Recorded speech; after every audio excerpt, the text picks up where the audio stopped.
Hola chicos, ¿qué tal? ¿Cómo están? Perfecto, hoy día vamos a tocar nuestro segundo episodio. Hoy día vamos a hablar sobre peso muerto. Así que vamos a estar con los 5 sentidos bien puestos y vamos a empezar entonces con nuestro segundo episodio. Bien, vamos entonces a empezar con este análisis del peso muerto. ¿Qué es el peso muerto? Bueno, el peso muerto básicamente es levantar cualquier peso, cualquier carga externa y terminar completamente extendido, ¿no? Completamente parado. Básicamente eso es el peso muerto. Entonces, ¿qué tiene de especial este ejercicio? ¿Por qué muchos entrenadores recomiendan el peso muerto? ¿Por qué algunos contradicen, dicen no, que el peso muerto es un ejercicio que malogra la columna, que no vayas a levantar ese peso porque te vas a lesionar? En fin, hay muchas cosas que nos hacen cuestionar y nos preguntamos, ¿no? ¿Debo de verdad hacerlo? ¿Es necesario hacer este ejercicio? ¿Qué estoy ganando con esto? ¿Me voy a lesionar? ¿O voy a alimentar mi ego? ¿Porque voy a levantar un montón de peso? Entonces, vamos a quitar ciertas cosas, ciertos mitos, vamos a acompañarnos con la física clásica y sus distintos principios, sus principias leyes, para poder dar un estudio profundo y bien minucioso con el peso muerto. Bien, acá por ejemplo tenemos una secuencia del peso muerto. Empezamos desde el piso y vamos a ir subiendo hasta terminar completamente extendidos. ¿Qué tiene de especial estas cuatro? Bueno, yo lo he puesto en 4 fases. Es que constantemente nosotros tenemos que hacer ciertas variaciones en nuestra postura para hacerlo lo mejor y lo más seguro. Hacerlo lo mejor posible y hacerlo de la manera más segura. Pero antes de poder analizar el peso muerto, me gustaría poder incluir un concepto que recién ahora, hace unos 3, 4, 5 años más o menos, está tomando fuerza en el ámbito deportivo, pero que en la física clásica tiene muchos años de antigüedad y es lo que básicamente ha mantenido ciertas definiciones que ahora se están introduciendo al estudio de la biomecánica, como lo que es la anatomía funcional. Y la palabra es la siguiente. Vamos a primero a llamarlo, para que se familiaricen con el nombre nada más, torque. Y bueno, ¿qué es el torque? No vamos a ir a la definición directamente del torque, voy a poner 2 ejemplos muy sencillos para que podamos entenderlo. Nosotros tenemos acá un tornillo, la cabeza del tornillo, imaginémonos que esta es la pared y el tornillo está ahí empotrado, metido en la pared. Y yo decido retirar ese tornillo. Entonces, ¿qué hago? Agarro mi llave francesa, la sujeto en la cabeza del tornillo y comienzo a generar giros alrededor de ese tornillo. Hago fuerza, ¿no? Agarro la llave, hago fuerza y comienzo a girar hasta que ese tornillo pueda salir. Entonces, vamos a dibujar la llave, ahí está la llave, su brazo, ¿no? Su brazo y mi mano que está haciendo fuerza para poder sacarlo de ahí. Otro pequeño ejemplo, antes de poder conseguir comprendiendo esto del torque, es por ejemplo, yo tengo acá mi puerta, y acá tengo pues sus engranajes, ¿no? Donde va a girar la puerta. Entonces yo vengo, voy a empujar la puerta y se me ocurre empujarla muy pegada al punto donde gira. Luego se me ocurre empujarla en el medio y luego se me ocurre empujarla en la parte más externa, donde está la chapa.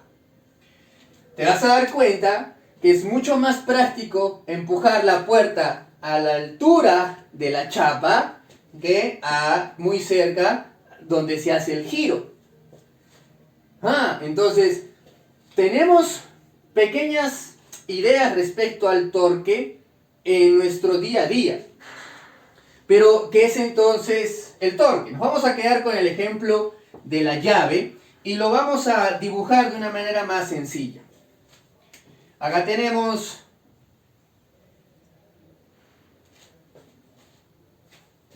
el eje, que viene a ser la palanca, y la fuerza. Yo pongo así una flecha con una dirección, ¿no es cierto? Y acá está la fuerza. El torque, básicamente, es la acción de generar un cierto movimiento circular gracias a una fuerza efectiva alrededor de un eje que en este caso preferible debe estar estable, no tiene por qué desplazarse. Como hemos visto en el ejemplo de la puerta, que mientras más pegado genere yo o haga una fuerza al eje de rotación, es más difícil. Entonces, el torque simplemente es la fuerza por, vamos a poner así, por la distancia que hay y existe en lo que se llama línea de acción de fuerza. Línea de acción de fuerza. Y lo interesante de esto es que entre la fuerza y la línea de acción debe de existir siempre un ángulo de 90 grados. O sea, siempre tiene que existir un ángulo de 90 grados. Perfecto. Pero, ¿qué pasaría si la fuerza no es ahí? ¿Qué pasaría si la fuerza es así? ¿O qué pasaría si la fuerza es así? Y no necesariamente sea perpendicular con la línea de acción de fuerza. O con el brazo de palanca. Bueno, hemos dicho que el ángulo que debe de tener la fuerza y la línea de acción de fuerza siempre es de 90 grados. Vamos a tomar de ejemplo esta fuerza. Definitivamente, este brazo de palanca con esta fuerza no tiene 90 grados, tiene más de 90 grados. Así que yo tengo que elegir una línea de acción de fuerza que haga que entre esa línea y la fuerza sea de 90 grados. Así que yo hago lo siguiente. Proyecto esta línea, proyecto la fuerza y acá tenemos el ángulo de 90 grados. ¿Esto qué implica? ¿Me está diciendo que hay una fuerza o una acción o el torque es una acción que es irreal? No. Simplemente que por definición la línea de acción de fuerza y la fuerza efectiva debe tener un ángulo de 90 grados. Ahora vamos a dar las distintas palabras que opta esta palanca y esta línea de acción de fuerza. A esta palanca se le llama brazo de palanca, que es básicamente la misma materia, la puerta es la misma materia. Pero el brazo de palanca no siempre es la línea de acción de fuerza. ¿Cuándo el brazo de palanca va a ser la línea de acción de fuerza? Cuando el brazo de palanca tenga el mismo sentido que la línea de acción de fuerza. Entonces, ¿cómo vamos a llamar esta línea de acción de fuerza? Se le llama brazo de momento. Brazo de momento, ¿por qué? Porque es simplemente la que ayuda a que se produzca el torque de la manera más eficiente posible. Por eso, esta línea de acción de la fuerza toma el nombre de brazo de momento y a veces, como acabo de decir, el brazo de palanca puede ser ese brazo de momento, siempre y cuando el brazo de palanca tenga ese ángulo con la fuerza de 90 grados. Bien, teniendo ese análisis, vamos a poder ver que esto pasa en el peso muerto, que se está generando una cierta cantidad de torques que van a ir cambiando en el tiempo. ¿Y por qué en el tiempo? Porque la distancia del brazo de momento va a ser a veces más largo, a veces más corto, y por lo tanto la cantidad de torque va a ir variando. Y estas variaciones de torque son las que hacen especial al peso muerto, y en sí a todos y cada uno de los ejercicios donde exista fase excéntrica y concéntrica. Veamos la parte, ahora sí, vamos a hacer un análisis a través del torque, cómo es que trabajas en el peso muerto. Bien, tenemos esta primera imagen. Por ejemplo, sabemos que los pesos, cuando yo tiro algo del piso, perdón, yo tiro algo de acá, lo tiro, eso que he tirado va a caer completamente vertical, no cae así. Por lo tanto hay una acción, una fuerza que hace de que esta pesa caiga, gane una cierta aceleración. Esa fuerza es básicamente generada por la gravedad y se le llama peso. Entonces, nosotros que estamos levantando una carga, acá por ejemplo tenemos una barra con 100 kilos, esta barra con discos tiene un peso y siempre este peso apunta para abajo. En muchos libros van a encontrar que es una B doble con una flecha porque denota dirección, tiene una dirección y una magnitud, es lo que se le llama vector. Y esto es igual a la masa por la gravedad, que en este caso es la gravedad de la Tierra. Bien, podemos ver también que aquí mismo, como puedes ver en todos los movimientos, en las 4 fases, tenemos un eje. Porque alrededor de ese eje, este angulito que está aquí, está cambiando. Acá era chiquito, acá va siendo cada vez más grande y más grande. Y es exactamente lo que pasa aquí con el torque. Con el torque yo tengo acá mi brazo de momento, la fuerza, y en un cierto cantidad de tiempo se ha desplazado un ángulo. Entonces lo mismo está pasando acá, se está desplazando un ángulo y un ángulo. Entonces, podemos ver que desde aquí hasta aquí tenemos nuestro brazo de palanca. ¿Y por qué ese va a ser nuestro brazo de palanca? Bueno, miremos. Acá tenemos el peso, la fuerza, que le hemos puesto acá como F. La proyectamos en esta línea. Acá tenemos la fuerza. Y te vas a dar cuenta que no tienen un ángulo de 90 grados. No lo tienen. Es un ángulo menor. Y hemos dicho que el ángulo entre la fuerza y el brazo de momento, o la línea de acción de la fuerza, tiene que ser 90 grados. Ahora, yo te pregunto, ¿dónde podríamos poner el brazo de momento? Si acá tenemos una fuerza, ¿no? Tenemos una fuerza que es completamente vertical. La única manera es colocarlo aquí. Y este de aquí sería nuestro brazo de momento. Acá tenemos la fuerza, que es el peso de la barra, y el ángulo, que es de 90 grados. Bueno, ya tenemos un análisis, un primer análisis. Vamos con el segundo. Igual, efectivamente, hacemos lo mismo. El peso sigue siendo el mismo. Acá tenemos nuestro brazo de palanca.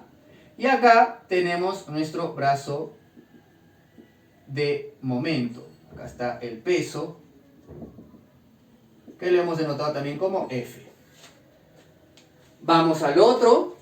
Nuestro eje, no nos olvidemos que ahí está el eje donde se va a generar la rotación. La fuerza, que en este caso es el peso de la barra con los discos. Tenemos acá el brazo de palanca Y acá tenemos el brazo de momento. Y acá yo te pregunto, ¿existirá brazo de momento? No, porque ya está completamente extendido. Sí tenemos el brazo de palanca, sí tenemos el peso, perdón, pero no tenemos torque, porque no existe el brazo de momento. El brazo de momento es cero, por lo tanto, el torque en ese punto es cero. Ahora, podemos ver lo siguiente. Si nosotros quisiéramos darle un análisis un poco más profundo respecto a ese tema,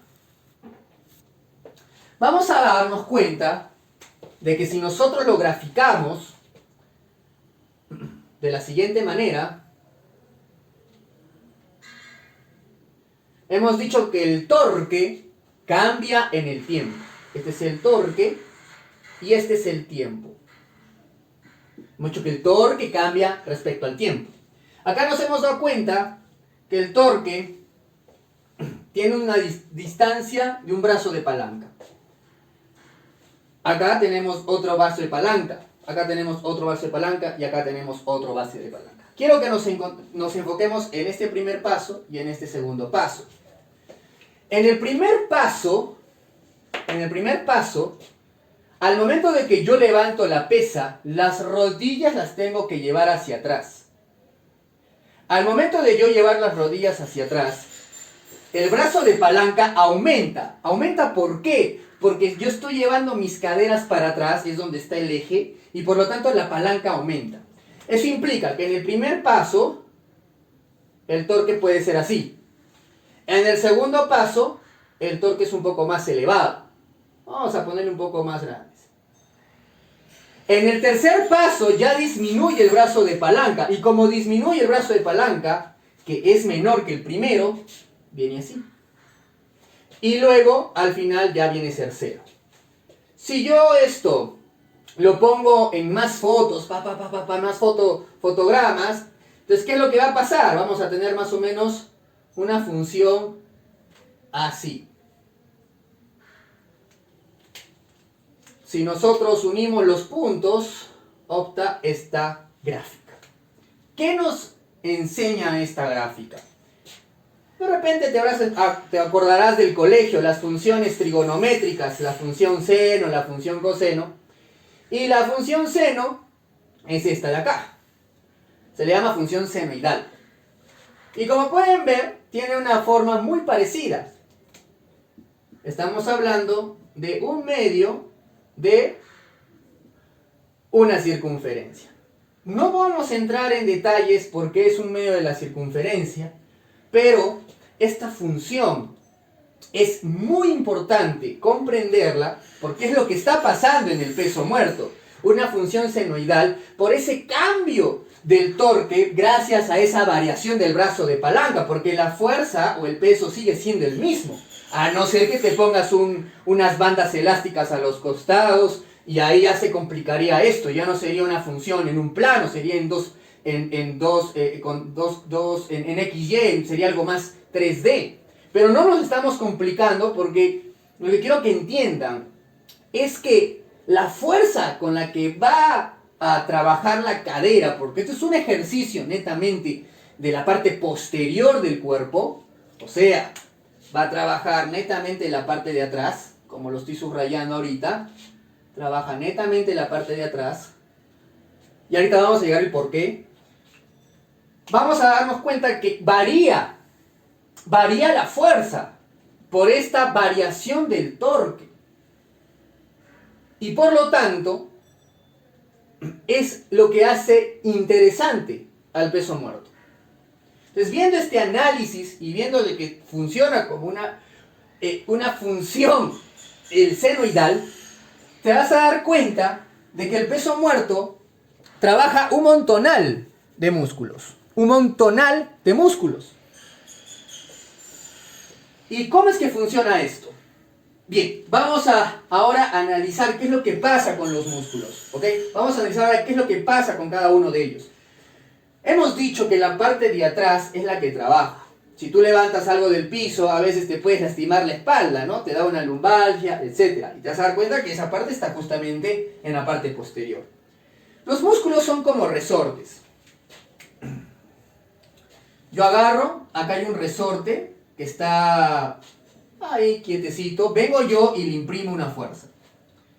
Ese resorte se va a estirar un poco más, luego un poco más, y llega un punto en el máximo, y agarro y lo suelto. ¿Qué va a pasar con ese resorte? Va a regresar a su posición, o va a tratar de llegar a su posición inicial. O sea, si yo estiro esta banda elástica, la suelto, va a querer llegar de nuevo a su posición de inicio. Entonces, al soltarla, la banda elástica regresa otra vez a su posición, vamos a ponerla, se comprime y luego otra vez sale disparada. Si ustedes unen estos puntos, se van a dar cuenta que tiene esa función senoidal. ¿Esto qué implica? Que los músculos obedecen a la función senoidal por tener ese complejo, esa propiedad misma de los tendones, músculos, ligamentos, de estirarse, de elongarse, de estirarse, de contraerse, de estirar, de contraerse, de estirar. Tiene una función, una propiedad elástica. Y obviamente la elasticidad depende de dónde esté este músculo, qué cantidad de fibras tiene cada músculo, y bueno, en fin. Pero lo que yo quiero que entiendan es que los músculos, tendones y ligamentos funcionan como resortes. Así que miren, acá tenemos un par de resortes que están en la parte de atrás de la pierna, tenemos otros resortes que están en los glúteos, tenemos otros resortes que están en la columna vertebral. Y así podemos seguir dibujando los resortes que están en la columna aquí, en los glúteos, en la parte de atrás de la pierna. Acá también tenemos unos resortes, acá tenemos otros del glúteo, de la pierna. Y acá también tenemos los resortes de la columna, o sea, los músculos de la parte de la columna, los músculos del glúteo y los músculos de la parte posterior. Son resortes.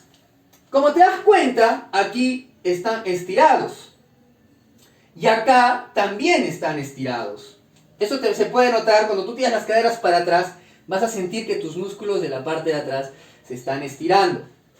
Entonces, en el peso muerto, tú empiezas desde esta postura. Empiezas con los músculos estirados, ese resorte estirado. ¿Qué significa?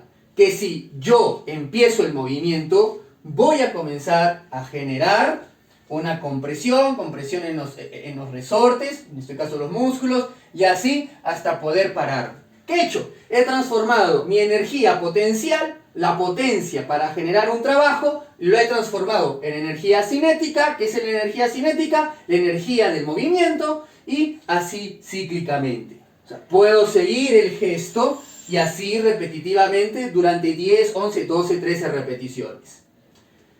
Bueno, entonces, como hemos visto que los músculos trabajan de la misma manera y se cumplen como en la parte del torque, en la variación con el tiempo, podemos decir que el peso muerto es un gran ejercicio para trabajar la parte posterior del cuerpo, porque cumple el principio de torque y porque cumple la transferencia de la energía que justamente el músculo almacena.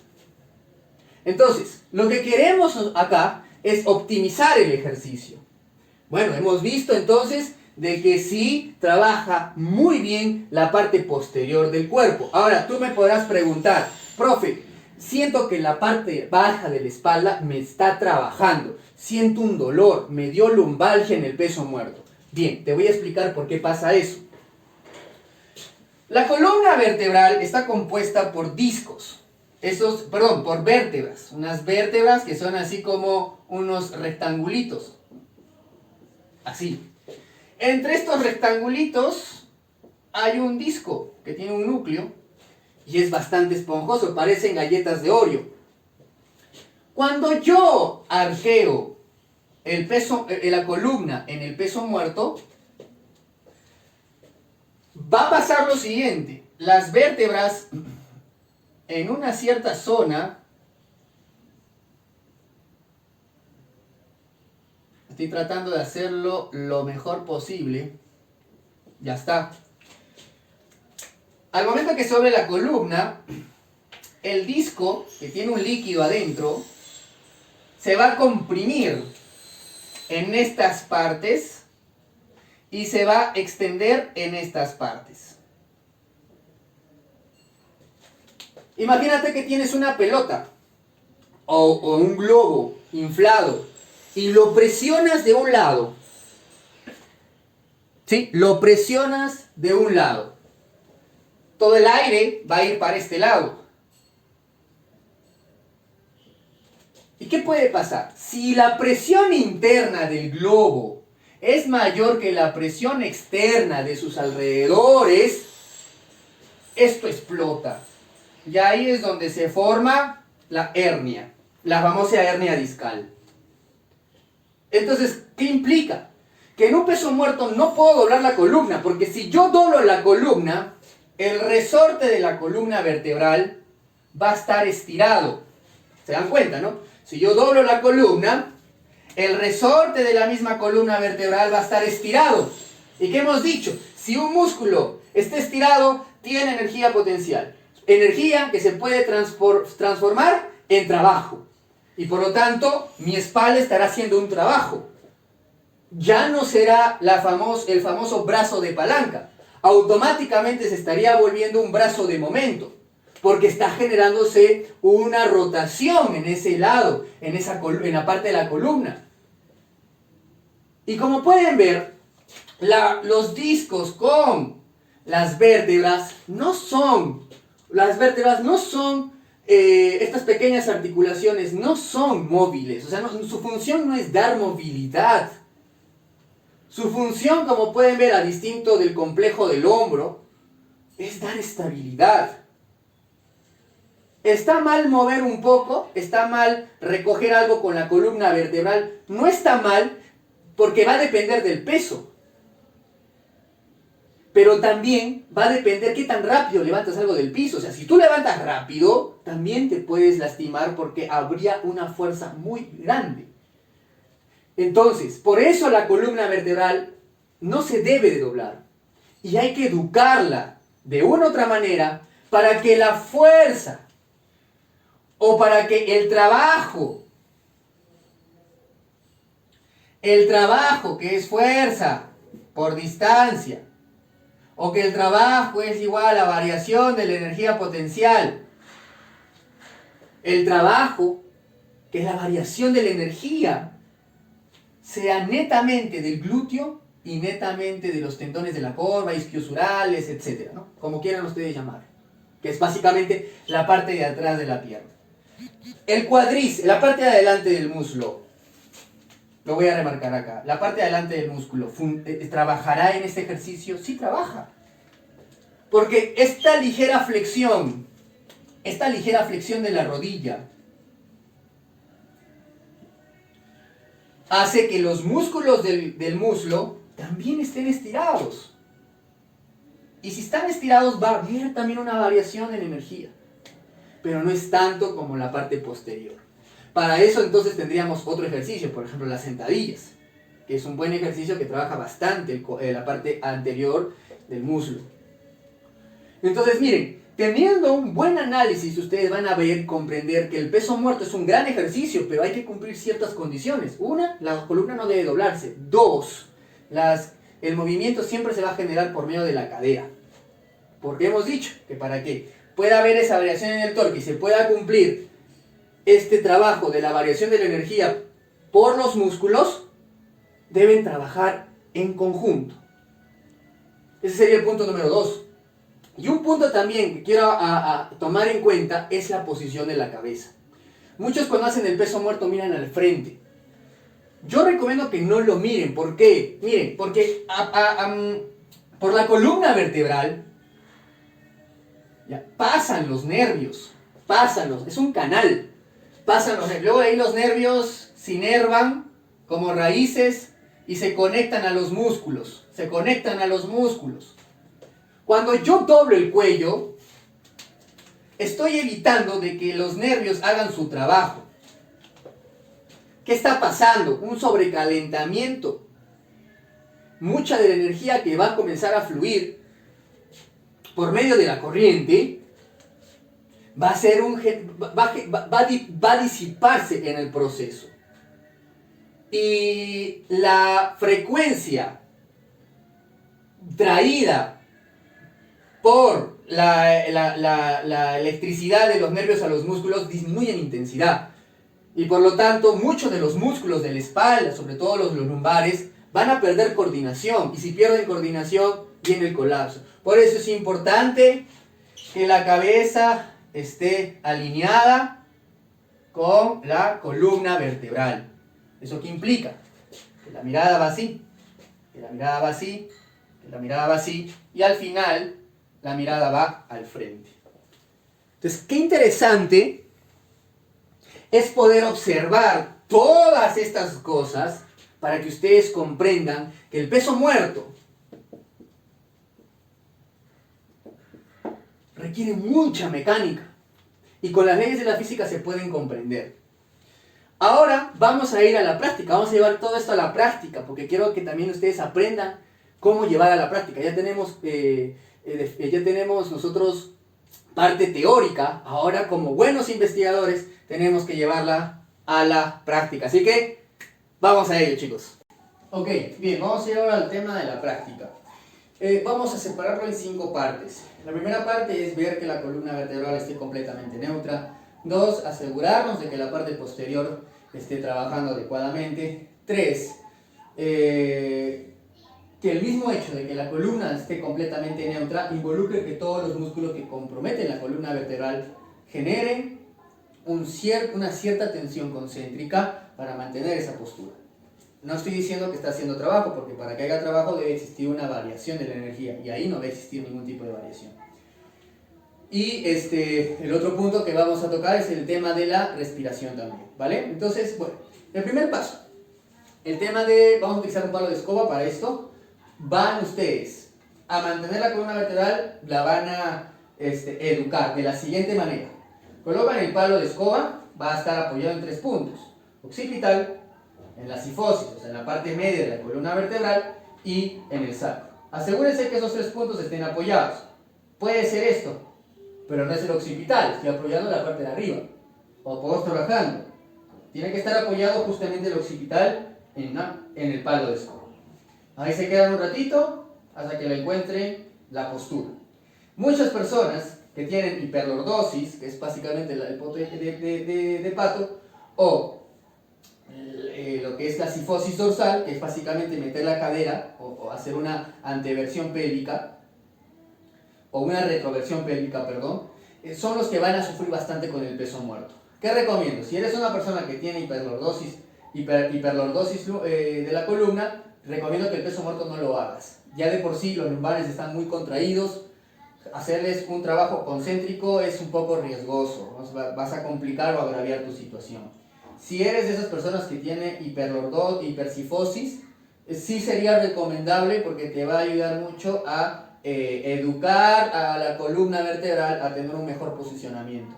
Entonces, bueno, en fin, si hay esos pequeños problemas, si eres hiperlordosis, recomiendo que vayas a un fisioterapeuta para empezar con tu tratamiento. Y si tienes hipercifosis, bueno, podrías arrancar con el tema del peso muerto, sobre todo el tema de concientizarlo o educar a la columna. Los 3 puntos de apoyo, y desde esta posición empiezo con el torque. Ahí está el eje, que es las caderas, y comienzo a tirar la cadera hacia atrás y voy a bajar hasta que sienta la máxima tensión en la parte de atrás de la pierna. Si es acá, hasta ahí nomás tendría que bajar. Si es un poco más y eso involucra doblar un poco más las rodillas, pues lo haces, ¿vale? Eso va a depender mucho del largo de la pierna, el fémur, el largo de la espalda, etc. Cuando tú ya tengas este paso, vamos al segundo, que es el tema de la activación, la parte de atrás que se active correctamente. Van a cruzar los brazos. Imagínense que tienen el palo de escoba, van a ir tirando las caderas para atrás y también van doblando las rodillas. Por ejemplo, hasta ahí es mi máximo. Yo siento acá el máximo, la máxima tensión. Y desde ahí me vuelvo a parar. ¿Qué hago? Vamos a hacer entre unas 5, 10 repeticiones. Recomiendo que lo hagan despacio. Es muy importante eso. Despacio para que el cuerpo también reconozca el patrón. ¿Ok? Bien. El tercer paso va a ser darles estabilidad a la columna vertebral. Y para darle esa estabilidad a la columna vertebral, los músculos deben tener una contracción concéntrica. Básicamente tienen que estar posicionados de una manera que permita que la columna esté neutra. Muy importante es que cuando ustedes tengan la pesa, sea barra, una mancuerna, etc., las manos o los brazos deben hacer un tipo de torque también. Como que si quisieras romper un palo de escoba, ¿no? Están aquí y ahora voy a querer romperlo, o sea, de esta manera.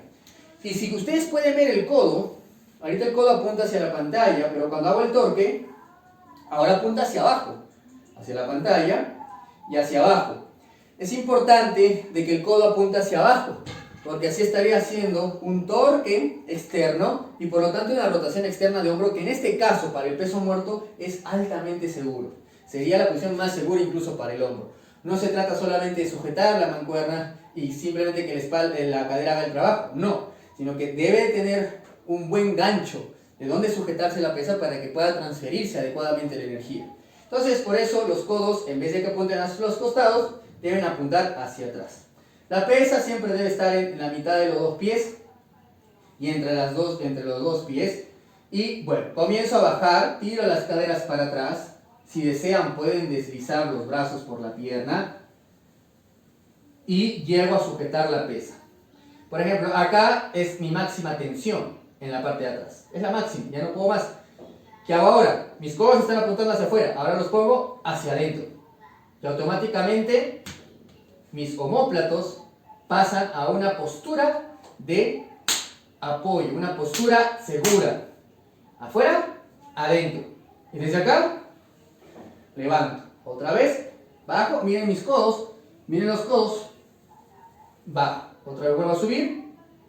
Puedo, si quiero, armarme de nuevo. Atrás, arriba. Otra vez bajo. Me acomodo. Atrás, arriba, vuelvo a bajar y otra vez. ¿Vale? Es muy importante que los codos vayan hacia atrás. El tema de la respiración, hay mucha controversia. Voy a tratar de hacer otro tutorial respecto a la respiración, cómo es que funciona la respiración en cada uno de los ejercicios. Así que creo que por ahí, hasta ahí nos vamos a quedar. Practiquen, por favor. Es muy importante que el peso muerto sea parte de su rutina. Por lo menos deben trabajarlo 2 veces a la semana. Y si van a trabajarlo pesado el ejercicio, máximo de repente hasta una vez, una frecuencia 1, máximo frecuencia 2. Así que bueno, nos estamos viendo en un próximo video, un próximo episodio. Espero que les haya servido, espero que de verdad puedan tomar en cuenta cada uno de estos puntos. Si tienes una duda, bueno, mira el video, apréndelo y es muy importante de que tengan la técnica al 100% para evitar lesiones. Así que nos estamos viendo en un próximo episodio. Muchas gracias, nos vemos, chao, chao.